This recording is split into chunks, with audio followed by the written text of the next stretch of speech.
அன்பான இதயங்களுக்கு என் இனிய வணக்கங்க. இன்னைக்கு நாம கொழுமிச்சம்பழத்தில் என்ன நன்மைகள் பார்க்கலாம்.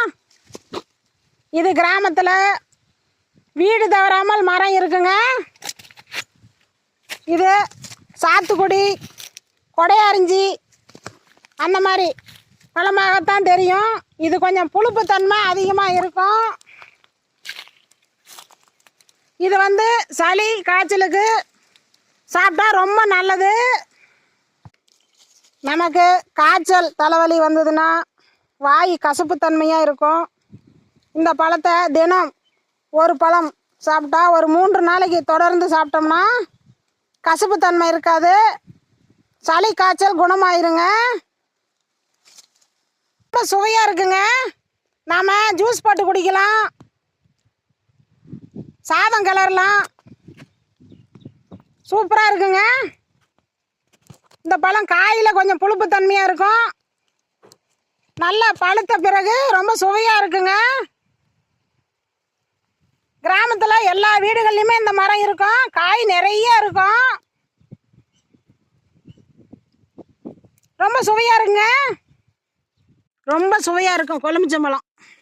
பாருங்க, ஆரஞ்சு பழம் மாதிரியே இருக்குது. இது பேர் கொழுமிச்சம்பழங்க.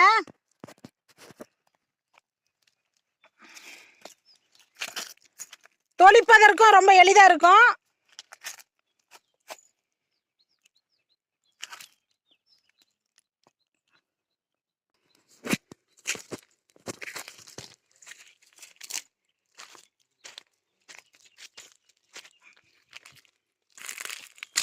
நீங்கள் சாப்பிட்டு பாருங்க, ரொம்ப நல்லது. நம்ம குழந்தைங்களாம் விரும்பி சாப்பிடுவாங்க. நாம் உப்பு சேர்த்தும் சாப்பிட்லாங்க, ரொம்ப சுவையாக இருக்கும்.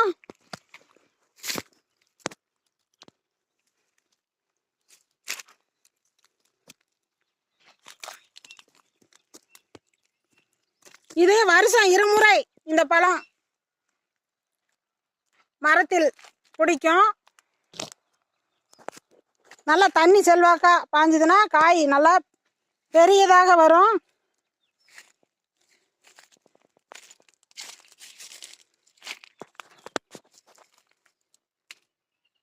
இது அவ்வளோ நோய் எதிர்ப்பு சக்தி இருக்குது இந்த பழத்தில்.